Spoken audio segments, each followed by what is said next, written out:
city as we celebrate our multicultural, and I tell you what, we have some good Filipino whānau in the building.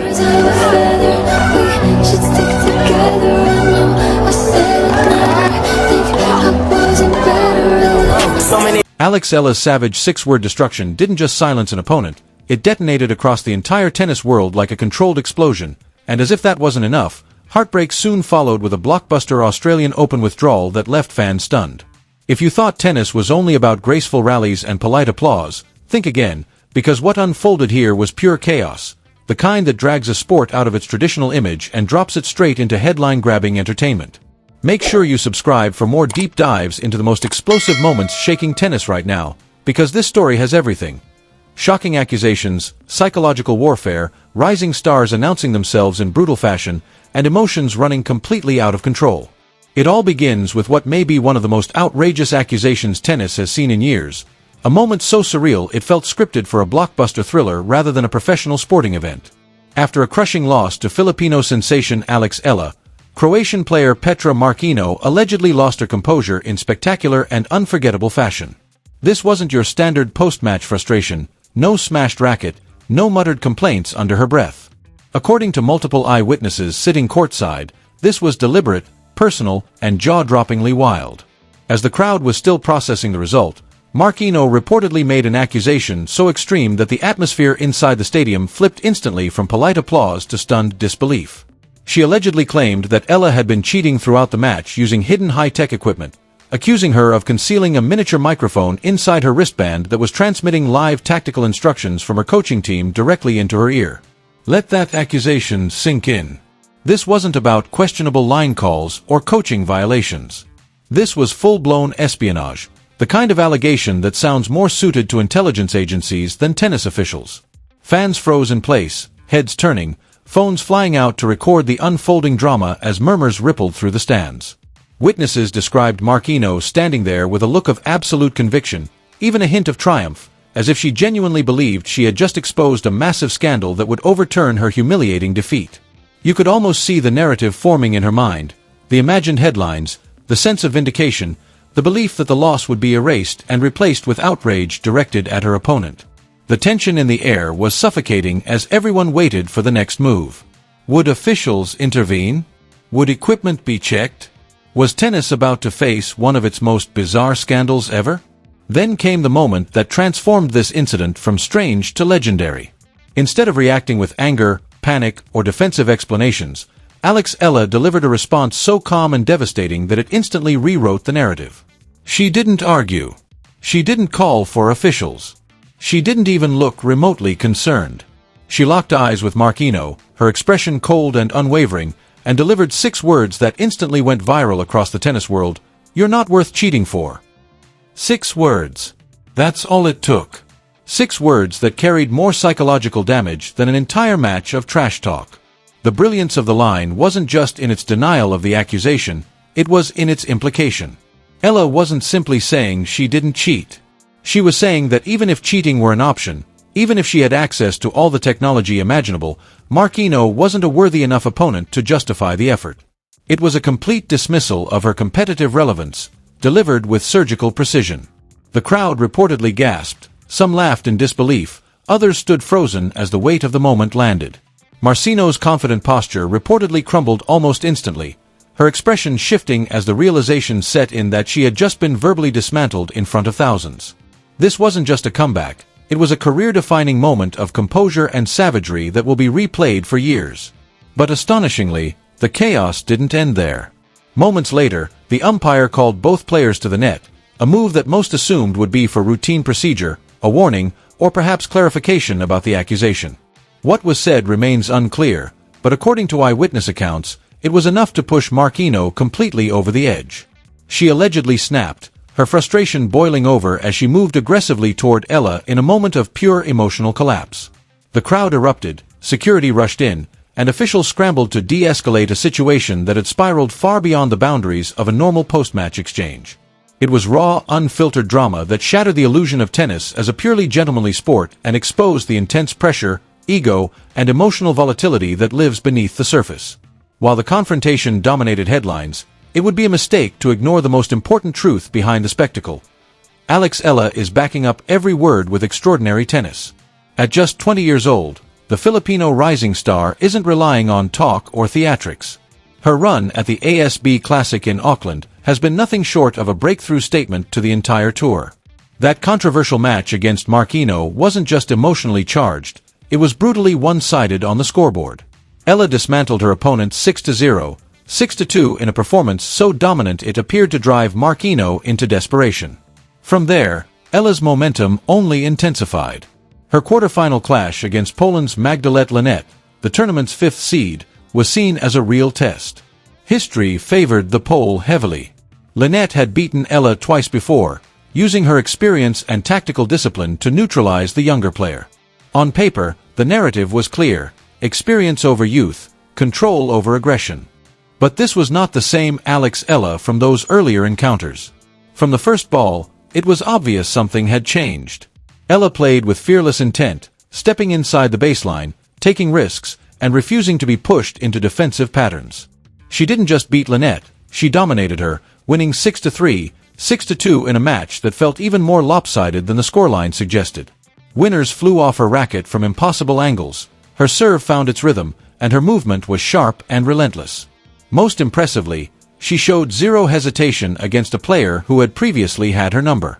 After the match, Eala spoke with a maturity that matched her performance. She thanked the Auckland crowd for their energy and explained her approach with refreshing honesty, emphasizing the importance of recognizing opportunities and attacking decisively instead of retreating into tentative tennis. Reflecting on her history with Linette, she acknowledged the challenge posed by experience but framed the victory as proof that her game had evolved to a new level.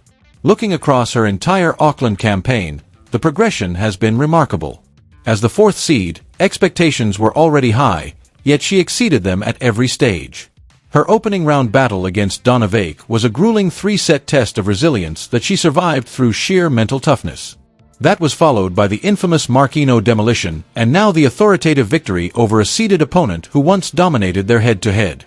This is the kind of tournament run that changes how a player is perceived, not just by fans, but by opponents who suddenly realize they're dealing with a legitimate threat. With a semi-final showdown looming, Eala carries momentum, belief, and an unmistakable aura of confidence. And perhaps most importantly, she carries the quiet assurance of someone who knows exactly who she is on court. The Philippines has waited a long time for a tennis figure capable of commanding the global spotlight, and with performances like these, Alex Eala looks increasingly ready to carry that mantle. The chaos she left in her wake wasn't accidental, it was the byproduct of a player announcing herself to the world, not with noise, but with ruthless clarity.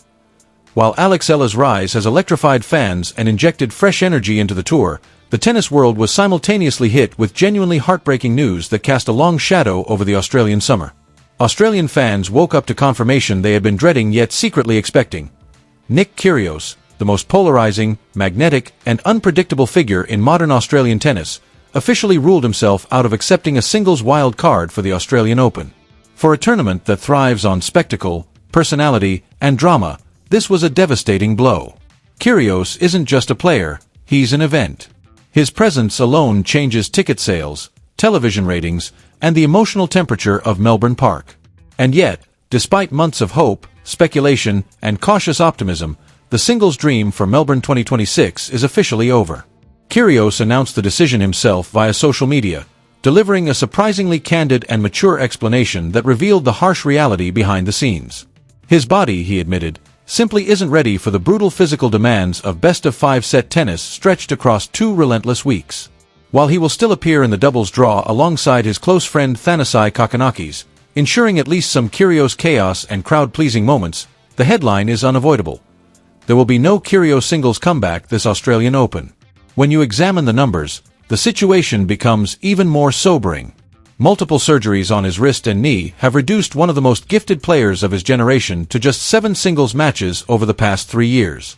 7 matches in 3 years. For a former world number 13 and a Wimbledon finalist, that statistic is nothing short of brutal. His ranking has collapsed to around 670, a number that would have sounded like satire at the peak of his powers. Earlier this week, fans briefly allowed themselves to hope when Kyrgios returned at the Brisbane International. The anticipation was electric, but the reality was harsh. His comeback lasted only 66 minutes, ending in a straight sets loss that made it painfully clear his body wasn't responding the way elite-level tennis demands. In his statement, Kyrgios displayed a level of self-awareness that marked a stark contrast to the fiery, impulsive persona that once defined him. He acknowledged that while he's fit enough to train and compete in limited formats, five-set tennis is an entirely different beast, requiring endurance, resilience, and physical robustness he simply hasn't rebuilt yet. He emphasized how much the Australian Open means to him, especially playing in front of home crowds that have always fueled his best performances, but admitted he would rather step aside than take a spot he couldn't fully honor. It was a decision rooted in honesty, even if it shattered hearts. Kyrgios could have easily accepted the wild card, drawn massive crowds, collected appearance fees, and exited early while citing injury. Few would have been shocked. Instead, he chose the harder path, surrendering the opportunity so it could go to someone genuinely prepared to compete. It's a sign of growth that deserves respect, even if it leaves a void impossible to fill. Naturally, attention immediately shifted to who might inherit that suddenly available wild card, and the speculation has been relentless. The sentimental favorite is Stan Wawrinka. The 40-year-old Swiss legend has already announced that this season will be his last on tour, and the idea of granting him one final Australian Open appearance carries undeniable emotional weight. Wawrinka's 2014 Australian Open triumph remains one of the sport's great underdog stories, a fearless run that ended with him lifting the trophy after dismantling Rafael Nadal in the final. Seeing him return to Melbourne Park for one last dance would be poetic, especially after he showed at the United Cup that he still possesses the trademark grit and competitiveness that defined his career. He isn't just touring for nostalgia, he can still fight, still win, still challenge younger players who grew up idolizing him. But sentiment isn't the only factor. There are also deserving Australian players whose careers have been disrupted by injuries and ranking fluctuations. Jordan Thompson has endured repeated setbacks that prevented him from climbing to the level his work ethic and talent suggest. Chris O'Connell has similarly battled misfortune and inconsistency despite proving he belongs on the big stage. Tournament organizers now face a delicate balancing act between storytelling, national representation, competitiveness, and commercial appeal. Whoever receives the wild card will carry immense expectations, but the absence everyone will feel is Kyrgios. His unpredictability, his audacity, his ability to turn routine matches into must-watch theater will be sorely missed. From injury heartbreak, the narrative shifts to a different kind of tension, one driven not by physical limitations but by open rebellion against the system itself.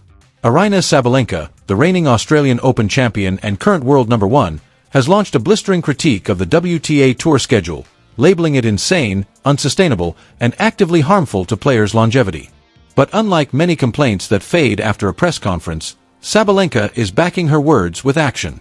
She has made it clear she is prepared to accept fines, ranking point penalties, and institutional backlash if that's what it takes to manage her schedule intelligently and protect her body. This is the world number 1 essentially drawing a line in the sand against mandatory tournament requirements, and it's a seismic moment for the WTA. After easing past Sarah Sorabi's Tormo at the Brisbane International, Sabalenka didn't sugarcoat her frustration. When asked whether she planned to manage her calendar the way Serena Williams once did, selectively skipping events to prioritize health and peak performance, Sabalenka immediately highlighted a critical difference. When Serena exercised that autonomy, the rules allowed it. Under current regulations, top players are obligated to compete in a set number of WTA 500 events or face financial penalties and ranking deductions. The system forces players to show up even when they're exhausted, carrying minor injuries, or mentally burned out, increasing the risk of long-term damage. Sabalenka openly admitted there were multiple occasions when her back and body were screaming for rest, yet she felt trapped by obligations she didn't believe served players' best interests. Her stance resonates deeply in a sport where careers are increasingly shortened by overuse injuries and burnout. The message is clear. Being the best in the world doesn't grant freedom, it adds pressure. Sabalenka's willingness to absorb punishment for the sake of her health could inspire other top players to follow suit, potentially forcing the WTA to reconsider a system many believe is outdated. Taken together, these stories paint a vivid picture of modern tennis at a crossroads. On one side, you have the fearless emergence of players like Alex Eala, unafraid to dominate opponents both mentally and physically, announcing themselves with performances and moments that transcend the sport. On the other, you have veterans like Kyrgios grappling with the limits of the human body, making painful but mature decisions in the face of reality. And looming over everything is a governing structure under scrutiny, challenged by its own champions who are demanding change. Tennis has never been just about forehands and backhands.